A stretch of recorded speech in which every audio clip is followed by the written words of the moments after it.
नाज़रीन अस्सलाम वालेकुम। खबरनामे में आपका खैर मकदम है। सबसे पहले नजर डालते हैं सुर्खियों पर।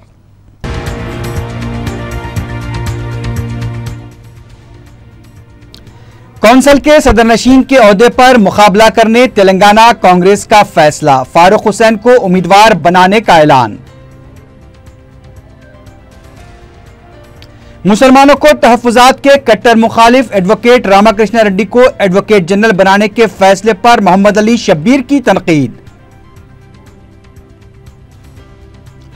जिले नलगुंडे के डुंडी तालाब में पिराकी के दौरान 5 हैदराबादी नौजवान गरक़ाब, पानी की सतह में अचानक इजाफे के बाद अफसोसनाक सानेहा। और हयातनगर में एक तेज रफ्तार कार फ्लाईओवर से नीचे गिर गई, 2 अफराद शदीद जख्मी, हालत नाजुक।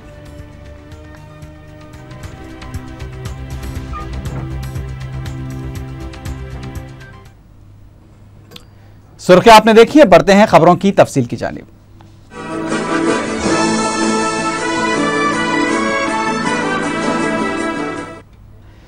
तेलंगाना कांग्रेस ने कानूनसाज कौंसल के सदरनशीन के ओहदे के लिए मुकाबला करने का फैसला किया है।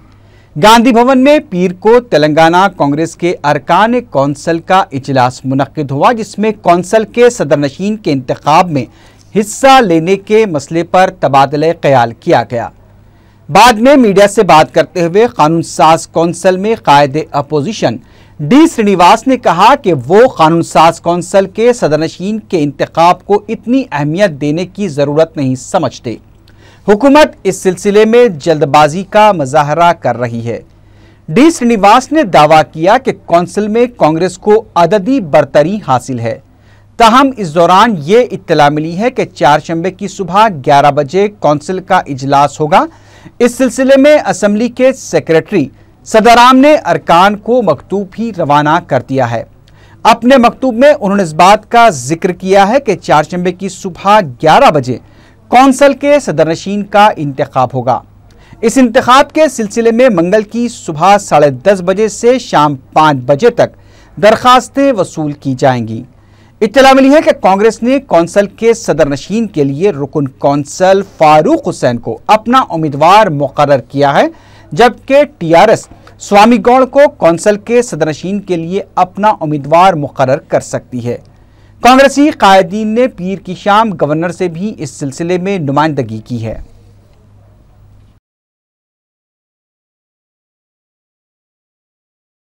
ఇవాళ ఎట్టి పరిస్థితుల్లో గవర్నర్ గారికి మా యొక్క వినతిని సమర్పించాలన్న ఉద్దేశంతో ఉన్నాం. సమర్పిస్తాం. ఆయన ఏ టైం ఇస్తే ఆ టైం కూడా సమర్పిస్తాం. బేసిక్గా పిలిచింది సెషన్ కేవలం ఒక్క పాయింట్ ఆఫ్ అజెండాతోనే, కేవలం 2-3 రోజుల నోటీసుల్లో. మొన్న 10 రోజుల క్రితం వరకు సెషన్ నడిచింది. ఈ ఎన్నిక వాళ్ళు చేసుకుంటే మేమో వద్దనకపోతుంటే వాళ్ళ క్యాండిడేట్మని పెట్టమని కోరినా మమ్మల్ని, మా పార్టీ పవర్లో ఉంది కనుక దయచేసి మీరు సహకరించండి అంటే మేము ఆలోచన చేద్దాం. గవర్నమెంట్ పార్టీ వాళ్ళది ఉన్నదని అటువంటిది ఏం లేకుండా అప్రజాస్వామికంగా డిఫెక్షన్లు చేయించి ఇవన్నీ చేయించి అన్ని పార్టీల్లో నుండి ఏ ముఖ్యమంత్రి గారైతే on the floor of the house నాకు పక్షపాత వైఖరి అనేది లేదు, అందరు ఫ్లోర్ లీడర్స్ని కలుపుకొని కోఆపరేట్ చేసుకొని ప్రతి డెసిషన్లో అందరు ఇన్వాల్వ్ చేస్తున్నాడు. कांग्रेस के रुकन कौंसल मोहम्मद अली शब्बीर ने के रामाकृष्णा रेड्डी को एडवोकेट जनरल बनाए जाने के फैसले को वापस लेने का मुतालबा किया है। वज़ीर आला के चंद्रशेखर राव को एक मकतूब रवाना करते हुए मोहम्मद अली शब्बीर ने बताया कि साल 2004 में कांग्रेस के बरसरे इख्तिदार आने के बाद मुसलमानों को तहफ़्फ़ुज़ात देने का फैसला किया गया था। इस सिलसिले में 12 जुलाई 2007 को एक जियो जारी करते हुए मुसलमानों को तहफ़्फ़ुज़ात फराहम करने की अहकाम जारी किए गए थे। उस वक्त चंद अफराद ने हुकूमत के फैसले की मुखालिफत की थी। इस दौरान रामाकृष्णा रेड्डी सीनियर कौंसल थे, उन्होंने भी मुसलमानों को तहफ़्फ़ुज़ात की शदीद मुखालिफत की थी। मोहम्मद अली शब्बीर ने कहा कि मुसलमानों के साथ टीआरएस हुकूमत अगर वाकई हमदर्दी रखती है और तहफ़्फ़ुज़ात की पाबंद है तो उसे रामकृष्णा रेड्डी को एडवोकेट जनरल बनाने के फैसले को वापस लेना चाहिए। मोहम्मद अली शब्बीर ने वज़ीर आला से यह भी दरख्वास्त की कि अक़लियतों के लिए 12% तहफ़्फ़ुज़ात का TRS के मंशूर में जो वादा किया गया था उस पर भी अमल किया जाए। मोहम्मद अली शब्बीर ने कांग्रेस छोड़कर TRS में शामिल होने वाले अरकान कौंसिल को शदीद तनकीद का निशाना बनाया। నాకు తెలిసిన మట్టుగా లీగల్ గా ఒక సైడ్ తీసుకున్న తర్వాత మళ్ళొకసారి వచ్చి ఒకసారి అగెన్స్ట్ ముస్లిం రిజర్వేషన్ అన్న తర్వాత ప్రో రిజర్వేషన్ గా వాదించేందుకు వీలు లేదు। तेलंगाना के तेलुगुदेशम लीडर एर्राबल्ली दयाकराव ने सवाल किया है कि KCR ने क्या तेलंगाना के लिए कोई सनत के क़याम में अपना रोल अदा किया है। मीडिया से बात करते हुए दयाकराव ने कहा कि KCR सिर्फ झूठे वादों के जरिए अवाम को बहला रहे हैं। उन्होंने कहा कि चंद्रबाबू नायडू रियासत के प्रोजेक्ट्स और फंड्स के हुसूल के लिए मरकजी हुकूमत से नुमाइंदगी कर रहे हैं। KCR इस मामले में अभी बहुत पीछे हैं। उन्होंने कहा कि तेलंगाना में रहने वालों की हिफाजत की जिम्मेदारी KCR पर आयद होती है। अगर ऐसा नहीं किया गया तो एक और तहरीक शुरू की जाएगी। दयाकराव ने इल्ज़ाम आयद किया कि जगन मोहन रेड्डी की ईमा पर KCR ने TV9 और ABN पर पाबंदी आयद की है। బంద్ పెట్టే ప్రయత్నం చేశావు, నువ్వు ఒత్తిడి చేసి ఏబిఎంని కక్ష సాధింపు చేస్తున్నావు। ఏబిఎం TV9 వెనుక నీకంటే ఎక్కువ వైఎస్ జగన్మోహన్ రెడ్డి చెప్పుతూనే కక్ష సాధింపు చేస్తున్నావు అవుపడుతున్నది। వైఎస్ జగన్మోహన్ రెడ్డి అవినీతి అంతా కూడా బయట పెట్టినాయి కొన్ని టీవీలు, అన్ని చేశాయి, ఒకటి రెండు తప్ప అన్ని చేశాయి। ఒక సాక్షి టీవీ న్యూస్ తప్ప అన్ని ప్రెస్ మీడియా చేసింది। కానీ ఈ రెండింటి మీద మొదలు భయం సృష్టించేందుకు ఈ రెండింటి మీద బ్యాన్ చేసే ప్రయత్నం చేశావు। అంటే వీళ్ళు బెదిరితే తగుమలు కూడా బెదిరి నీకు సపోర్ట్ చేయాలని। ఇవన్నీ కక్ష సాధింపులు కూడా బంద్ చేయి। ఇప్పుడు ప్రజలు ఎదుర్కొన్న సమస్యల మీద పోరాటం చేయి। కేంద్ర ప్రభుత్వం మీద ఒత్తిడి చేసి మనకు వచ్చేటి తెచ్చుకో। నువ్వు ఇచ్చిన హామీలు ఏ చేస్తే ప్రజలకు చెప్పు, प्रजल क्लैरिटी। तेलंगाना के वजीर आबपाशी हरीश राव ने महकमे आबपाशी के अहदेदारों के साथ इजलास मुनक्किद करते हुए आबपाशी और पीने के पानी के ज़ेर तामीर प्रोजेक्ट की पेशरफ्त का जायज़ा लिया। इस मौके पर हरीश राव ने अहदेदारों को छोटी आबपाशी प्रोजेक्ट्स को मज़ीद फ़ाल बनाने की हिदायत दी। हरीश राव ने कहा कि तेलंगाना के छोटे और बड़े ज़खायर आब का तहफ़्फ़ुज़ किया जाए। उन्होंने अहदेदारों को जिम्मेदारी के साथ खिदमात अंजाम देने की हिदायत दी और कहा कि लापरवाही और किसी भी तरह की गफलत को बर्दाश्त नहीं किया जाएगा। वज़ीर आबपाशी ने कहा कि झीलों और तालाबों पर गैर मजाज कब्ज़ों के खिलाफ फौरी कार्रवाई की जाए और उसकी साफ सफाई को यकीनी बनाने के लिए भी इक़दाम किए जाएँ।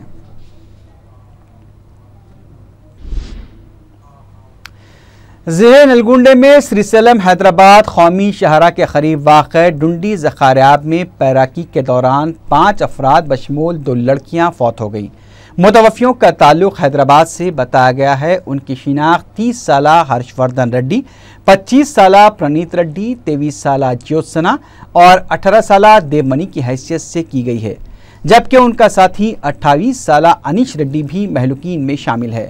बताया गया कि पानी की सतह में अचानक इजाफे की वजह से लोग बर्खाब हो गए। वज़ीर आला के चंद्रशेखर राव ने इस वाक़े पर अफसोस का इजहार किया है। वज़ीर दाखिला नायनी नरसिम्हा रेड्डी ने भी इस हादसे पर अफसोस का इजहार करते हुए महलूकीन के पसमानदगान से इजहार ताज़ियत किया। हिमाचल प्रदेश की ब्यास नदी से एक और तालिब इल्म की लाश बरामद हुई। मुतवफ़ी की शिनाख्त बोधन के साकिन विष्णुवर्धन रेड्डी की हैसियत से की गई है। अब तक 20 लाशों को निकाला जा चुका है। मजीद 4 लाशों की तलाश जारी है।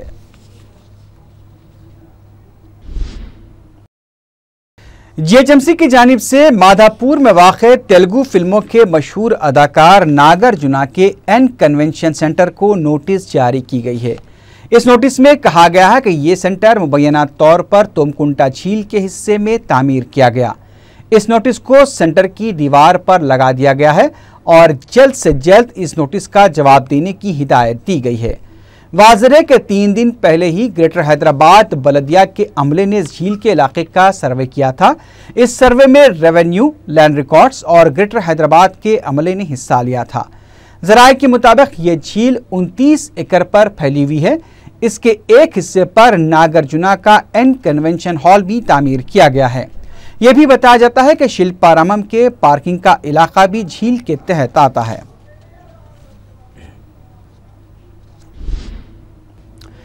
बीजेपी के रुकन असम्बली डॉक्टर के लक्ष्मण ने स्कॉलरशिप और फीस बाज अदायगी के मसले पर तेलंगाना और आंध्र प्रदेश की हुकूमत से फौरी अपना मौक़िफ़ वाज़ेह करने का मुतालबा किया है। मीडिया से बात करते हुए के लक्ष्मण ने कहा कि असम्बली इजलास के दौरान भी ये मसला ज़ेर बहस लाया गया था कि फीस बाज अदायगी से मुताल्लिक़ हुकूमत को जल्द अपना मौक़िफ़ वाज़ेह करना चाहिए। उन्होंने कहा कि हुकूमत ने कुल जमाती इजलास भी तलब किया, लेकिन अभी तक मौक़िफ़ वाज़ेह न करने से तलबा और सरपरस्तों में बेचैनी पाई जाती है। डॉक्टर लक्ष्मण ने कहा कि एमसेट के नताइज जारी हो चुके हैं और अब काउंसलिंग का भी आगाज़ होने वाला है। ऐसे में दोनों हुकूमतों को फीस बाज अदायगी के मसले पर तातुल को दूर करते हुए तलबा में पाई जाने वाली बेचैनी को दूर करना चाहिए। शहर में महकमे तालीम की तरफ से गैर मुसल्लमा स्कूल्स के खिलाफ की जा रही कार्रवाई को बाज़ ओहदेदार अपने फ़ायदे के लिए भी इस्तेमाल कर रहे हैं। वीआईपी स्कूल मगलपुर में बहादुरपुरा डीईओ से वाबस्ता एक ओहदेदार ऐसे ही वाक़े में मुलव्विस देखा गया। बताया गया कि गैर मुसल्लमा स्कूल्स को नज़रअंदाज करने के लिए बाज़ ओहदेदार रुश्वत तलब कर रहे हैं, वहीं मुसल्लमा स्कूल्स को भी हरासा किया जा रहा है। बहादुरपुरा डीओ का ओहदेदार चारी भी एक मुसल्लमा स्कूल पहुंचकर इंतज़ामिया को हरासा करते हुए पाया गया। मुतालिका हुक्काम को इन ओहदेदारों पर तवज्जो देनी चाहिए जो बदउनवानियों की खातिर हुकूमत के मकसद को कमज़ोर करने की कोशिश कर रहे हैं।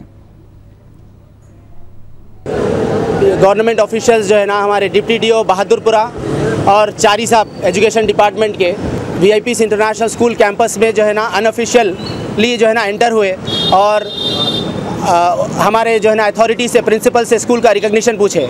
और जब हम उनको बोले कि हेड ऑफिस से जो है ना रिकॉग्निशन अभी आपको भेज रहे हैं, 5 मिनट ठहरिए, जबकि ऑलरेडी उनको 3 बार जो है ना उन्होंने ले चुके हैं। जब उनसे 5 मिनट का वक्त पूछा गया, उन्होंने 1 मिनट भी नहीं दिए और पूरे बच्चों को जो है ना, मासूम बच्चों को क्लासरूम से बाहर निकाल दिए, टीचर्स को बाहर निकाल दिए और ऑफिस में जो पेरेंट्स बैठे हुए थे उन लोगों को भी बाहर निकाल दिए। जबकि हमारा स्कूल जो है ना आंध्र प्रदेश जो है ना से भी, गवर्नमेंट ऑफ आंध्र प्रदेश से जो है ना हमारा स्कूल का रिकॉग्निशन है और कैम्ब्रिज जो है ना लंदन से हमारा स्कूल का रिकॉग्निशन है और हम 2 बार जो है ना उनको ये कॉपीज़ दे चुके हैं। और एज ए गवर्नमेंट अथॉरिटी उनके पास ये डॉक्यूमेंट खुद से जो है ना पहले से मौजूद होना ज़रूरी है। उनके पास डॉक्यूमेंट्स नहीं रहने की वजह से उन्होंने आके कोई भी स्कूल को कैसा हरास कर सकते, उन मासूम बच्चों को स्कूल से जो है ना बाहर निकाले। अब इसका जो है ना क्या हर्जाना रहेगा। हज़रत सैयद सुल्तान अली शाह मिर्ज़ाई रहमतुल्लाह अलैह के 4 रोज़ा उर्स का 30 जून को आगाज़ हुआ। पहली रमज़ान को बाद नमाज असर दरगाह शरीफ वाक़े आगापुर में गुस्ल मुनक़्क़िद हुआ। उर्स की तक़ारीब 4 रमज़ान को इख्तिताम को पहुँचेंगी।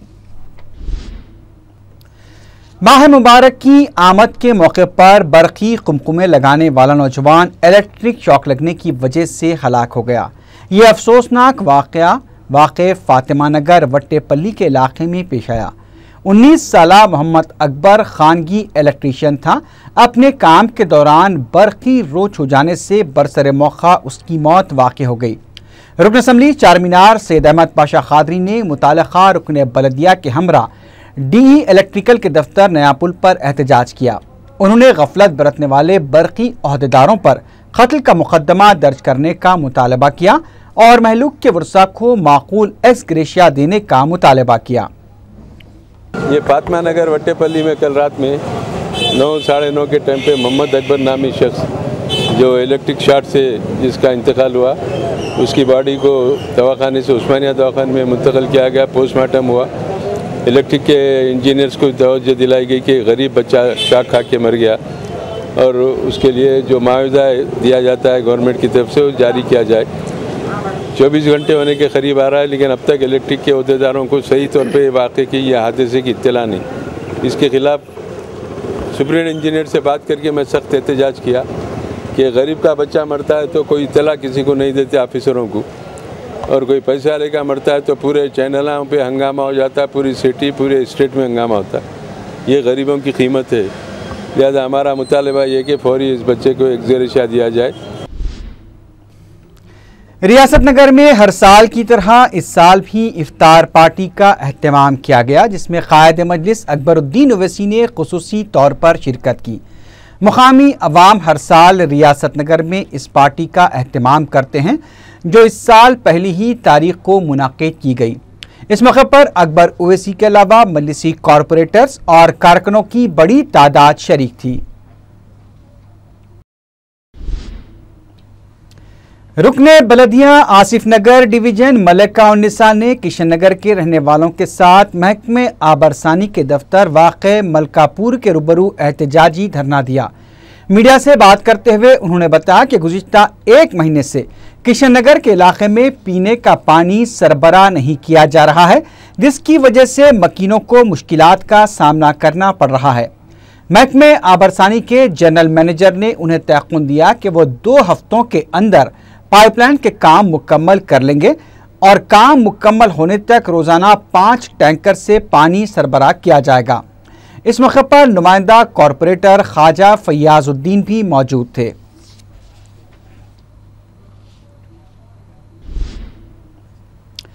गांधी हॉस्पिटल के जूनियर डॉक्टर्स ने इतवार की रात एक मरीज के रिश्तेदार की जानिब से जूनियर डॉक्टर पर किए गए हमले के बाद हड़ताल शुरू कर दी है।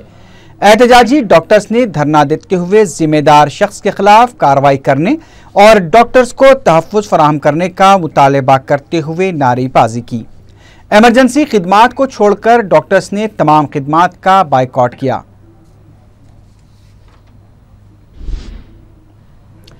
हयातनगर के इलाके कोत्तागुड़म में एक तेज रफ्तार कार फ्लाईओवर ब्रिज से गिरने से 2 अफराद शदीद जख्मी हो गए। तफसीलात के मुताबिक ये दोनों सतीश रेड्डी और ड्राइवर पाशा गुंटूर से हैदराबाद आ रहे थे कि हादसे का शिकार हो गए। तेज रफ्तारी की वजह से गाड़ी बेकाबू हो गई और करीब 30 फीट बुलंदी से नीचे गिर गई। जरा के मुताबिक सतीश रेड्डी तेलुगु देशम पार्टी की सीनियर लीडर एन राजकुमारी के दामाद हैं।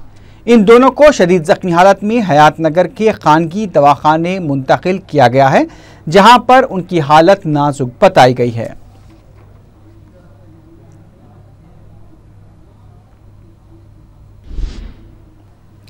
आखिर में सुर्खियों पर एक बार फिर नजर डालते हैं।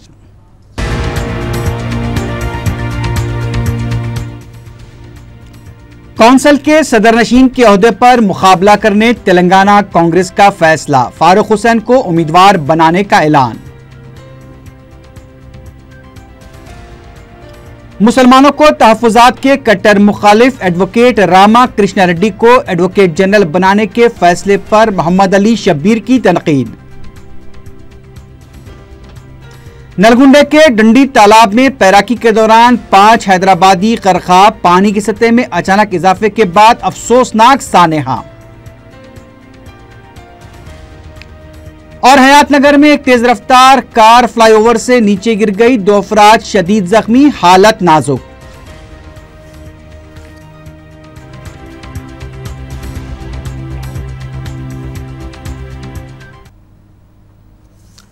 इसी के साथ ही खबरनामा ख़त्म को पहुंचा। अल्लाह हाफिज।